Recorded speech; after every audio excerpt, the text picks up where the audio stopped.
इस टॉपिक को अंग्रेजी में देखने के लिए देखिए हमारा इंग्लिश यूट्यूब चैनल।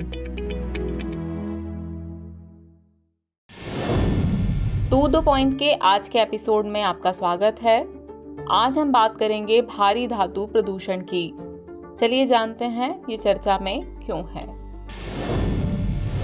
हाल ही में centre for science and environment के द्वारा एक रिपोर्ट प्रकाशित की गई है। इस रिपोर्ट के मुताबिक भारत की नदियां गंभीर धातु प्रदूषण का सामना कर रही हैं। भारत में हर 4 नदी निगरानी स्टेशनों में से 3 में भारी जहरीली धातुओं का खतरनाक स्तर देखा गया है। चलिए इस रिपोर्ट के मुख्य निष्कर्षों को देख लेते हैं। रिपोर्ट के मुताबिक नमामि गंगे मिशन के तहत शामिल नदियों में भारी धातुओं का उच्च स्तर देखा गया है।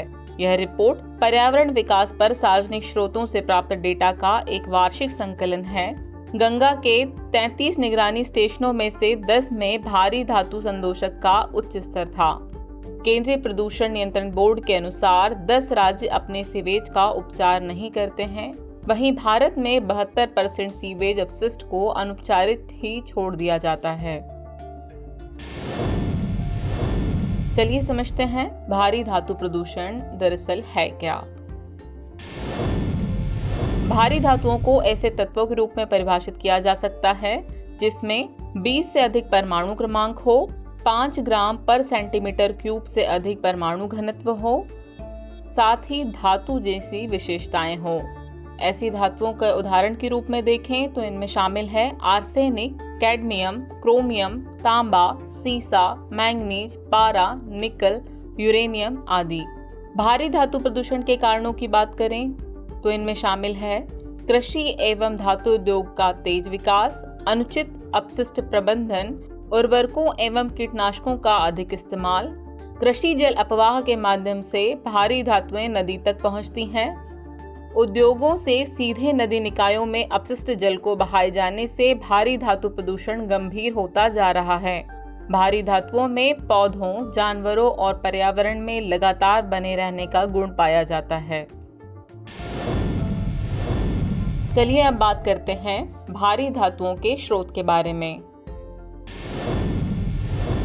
2 प्रकार के स्रोत हैं जिनके माध्यम से भारी धातुएं पर्यावरण में प्रवेश करती हैं। पहला प्राकृतिक स्रोत और दूसरा मानवजनित स्रोत।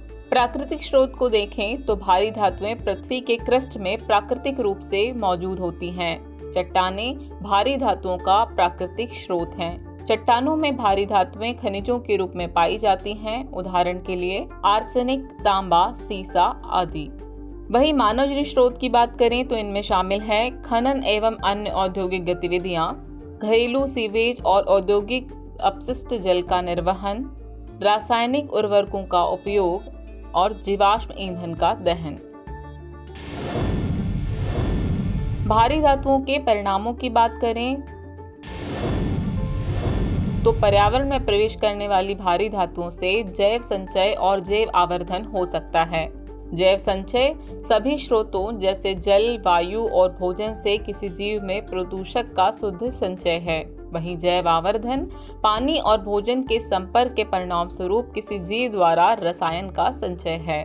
कुछ भारी धातुओं का जैविक गतिविधियों और विकास पर गहरा प्रभाव पड़ता है। जब यह एक से अधिक अंगों में जमा हो जाता है तो इससे विभिन्न प्रकार के गंभीर रोग जैसे कैंसर, त्वचा रोग आदि हो जाते हैं। धातु विषाक्तता से मुक्त कणों का उत्पादन होता है जो डीएनए को भी नुकसान पहुंचाता है। अब इस टॉपिक पर आधारित प्रश्न को देख लेते हैं। निम्नलिखित कथनों पर विचार कीजिए। पहला, भारी धातुओं में पौधों, जानवरों और पर्यावरण में लगातार बने रहने का गुण होता है।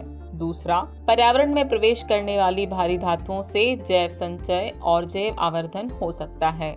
उपयुक्त कथनों में से कौन सा या कौन से सही है या हैं?